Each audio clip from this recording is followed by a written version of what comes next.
Escuchamos ahora las palabras de Zoé Robledo. Muchas gracias.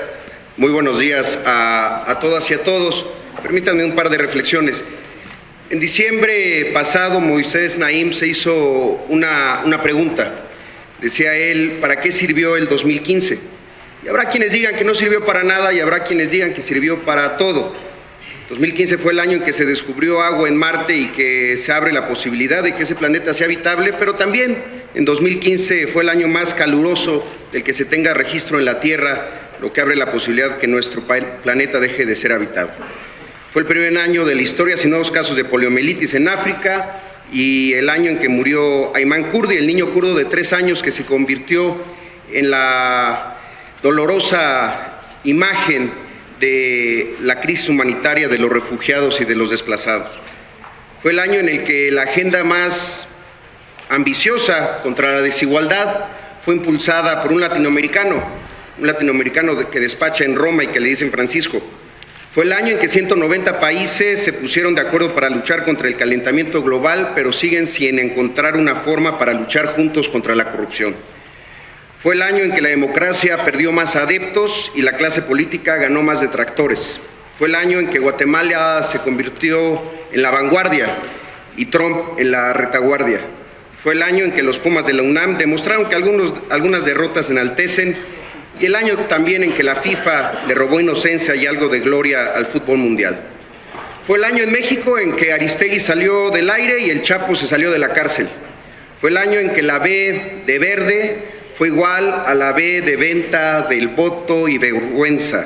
Fue el año de la crisis de la partidocracia, fue el año de los independientes, fue el año de la búsqueda incansable de los 43 y el año de la Casa Blanca, fue el año de los conflictos de interés, el año de la corrupción en México, el año de la indignación de la sociedad, el año de una clase política toda, completa, que no entiende y que ya no entendió. Pero también fue el año del 3 de 3. El año en que organizaciones ciudadanas como INCO y Transparencia Mexicana y un pequeñísimo grupo de legisladores propusimos una acción política transformadora. 3 de 3, 3 declaraciones y un compromiso con la transparencia y en contra de los privilegios.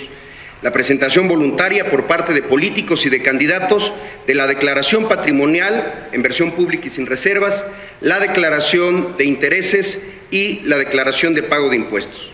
Nos imaginamos hace un año que este hecho era una forma de decirle a los ciudadanos que los estábamos escuchando, una forma de empatar acciones con aspiraciones, una forma de encontrar otra fuente de legitimidad distinta a la de los votos, una forma de que la sociedad volviera a confiar en la política, una forma de recuperar la dignidad ante los destrozos de la corrupción. Grandísimo ridículo que hicimos. La propuesta fue ignorada. No convocó a la mayoría de los senadores y senadoras. En 12 meses, apenas 15 de mis compañeros y compañeras se han sumado. Además, no fue incluida en la Ley General de Transparencia y Acceso a la Información Pública, no fue incluida en la reforma constitucional en materia de combate a la corrupción, no fue incluida en la Ley Federal de Transparencia y Acceso a la Información. ¿Podemos hoy decir que el 3 de 3 fue un fracaso? Pues sí y no. Los 9 candidatos a gobernador que ganaron una elección presentaron su 3 de 3. De los dirigentes partidistas, los 3 principales, el del PAN, el del PRI y el del PRD, ya hicieron el 3 de 3, pero ningún partido lo hizo requisito para ser candidato el año pasado. De los 16 jefes delegacionales, 7, casi la mitad, han presentado sus declaraciones. Pero de los 128 senadores, solo 15. De los 500 diputados federales, solo 72. De los 1,121 diputados locales, solo 40. De los 2,454 presidentes municipales, solo 16. De los 19 miembros del gabinete del gobierno federal, 0. El verdadero gran éxito del 3 de 3 fue revelar qué incentivos mueven a un político mexicano a la transparencia. No es la vocación democrática, no es el convencimiento en la rendición de cuentas, ni siquiera es un instinto de supervivencia. No basta que la gente se los exija, no basta que el país lo necesite. Es necesario que al político o le convenga o esté obligado a hacerlo. En 2015, muchos de los que estamos aquí intentamos convencerlos y convencerlas, y no lo logramos. En 2016 serán los ciudadanos quienes los tendrán que obligar. Yo creo que lo único cultural que tiene la corrupción es la idea de que es imposible acabar con ella. Por eso demostrémosles que están equivocados, que no hay nada que defina mejor culturalmente a la sociedad mexicana que la solidaridad, que la construcción de esfuerzos colaborativos y colectivos. Desde las manos chilangas que levantaron escombros en 85 a las manos chiapanecas que partieron la tortilla a la mitad y compartieron su pobreza con los refugiados centroamericanos. Este momento es exactamente igual. Tenemos una amenaza nacional, que es la corrupción, y una solución que pone en el centro a los ciudadanos. En algún punto del pasado, la audacia de pedir lo imposible empezó a ser vista como una ridícula fantasía infantil, y nos conformamos con las oportunidades que se nos presentaban y dejamos en el exilio a la esperanza, desterramos de la política a la imaginación. Conseguir 120,000 firmas de mexicanos y mexicanas para activar el dispositivo de iniciativa ciudadana y después que la voten la mayoría de los senadores a favor y después que la voten la mayoría de los diputados a favor en una iniciativa que muchos de ellos van a entender que va en contra de sus intereses, yo creo que sí se puede. Pero ya estoy escuchando también a los realistas, a los razonables, a los críticos, a los cínicos de siempre. Ellos dirán que es muy complicado, dirán que es insoportablemente ciudadano. Harán también de nuestra propuesta lo que los críticos de Neruda hicieron con su poesía.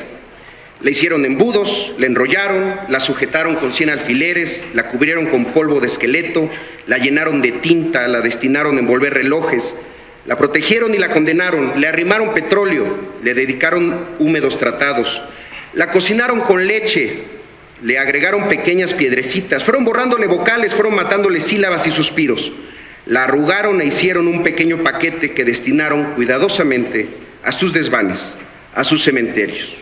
Y luego se retiraron uno a uno enfurecidos hasta la locura. Yo me rehúso a renegar de la esperanza y de apagar nuestros sueños. Innovemos, imaginemos y construyamos nuevas y mejores alianzas, nuevas y mejores estrategias. ¿De qué se va a tratar el 2016? ¿De caminar juntos o de ponernos el pie? ¿De millones de luces que abren el camino o de una oscuridad que logre cubrirlo todo? ¿De condenarnos a los fracasos del pasado o de recuperar nuestra idea de futuro? Yo creo que el 2016 será el año en que la indignación dejará de ser un enojo estéril y se convertirá en la acción que manda. Por eso empecemos ya. Muchas gracias. Escuchamos a continuación los comentarios de Denise Dresser.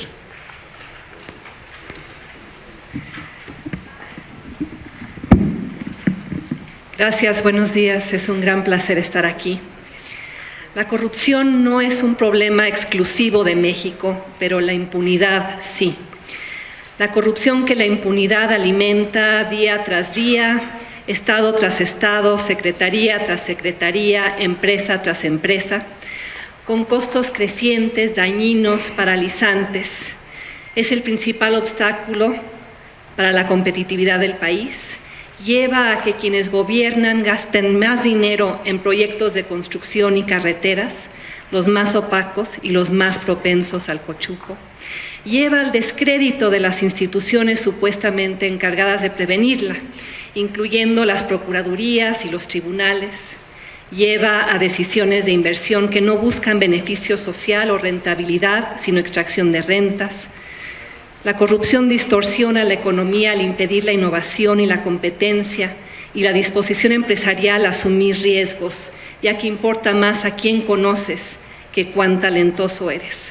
La corrupción ha convertido a México en un país de cloacas. La tranza es el enemigo público número 1, el mayor lastre para el despegue económico de nuestro país. Por omnipresente, por los costos que acarrea, porque se da a todos los niveles, en múltiples ámbitos, a la luz del día y en lo oscurito. Apreciada, internalizada, socializada e incluso premiada. Permitida tanto por los ciudadanos como por las instituciones que los gobiernan. Hoy, gracias a las cloacas destapadas de la Casa Blanca y la Casa de Malinalco y la Casa de Ixtapan de la Sal y OHL y tantos casos más, el combate a la corrupción ya está en la agenda. Pero apenas comenzamos y falta un largo trecho de renovación institucional para dejar de ser el país que somos. Lejos de Brasil, donde el escándalo de Petrobras ha generado más de 25 sentencias a funcionarios por usar su cargo público para obtener un beneficio privado. Lejos de España, donde hay 1.700 causas abiertas por corrupción, incluyendo la de Humberto Moreira, y más de 500 indiciados.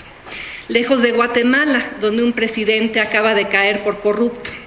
La diferencia con México es que aquí los escándalos no han tenido consecuencias en los tribunales. Aquí se premia en lugar de castigar. Aquí se asegura la longevidad política en lugar del exilio político. Basta con ver a Arturo Escobar, del Partido Verde, ex subsecretario de Prevención del Delito, impune, o Fidel Herrera, cónsul en Barcelona, impune, o el Niño Verde, impune, o Juan Armando Hinojosa del Grupo IGA viajando con el presidente, impune. Una larga lista de investigaciones y sanciones pendientes. México ha creado un sistema de incentivos que perpetúa el pacto de impunidad.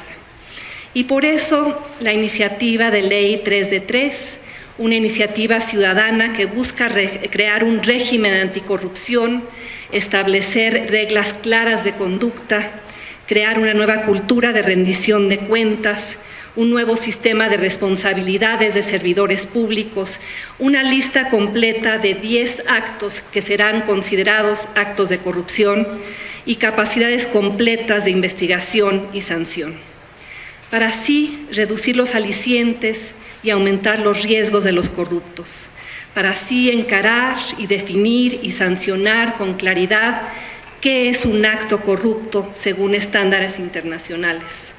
El soborno, la malversación de fondos, el tráfico de influencias, el conflicto de interés, que en México ni siquiera ha sido conflicto, el abuso de funciones, el enriquecimiento ilícito, la obstrucción de la justicia, la colusión, la extorsión, la utilización de información falsa, el nepotismo, el clientelismo, el favoritismo.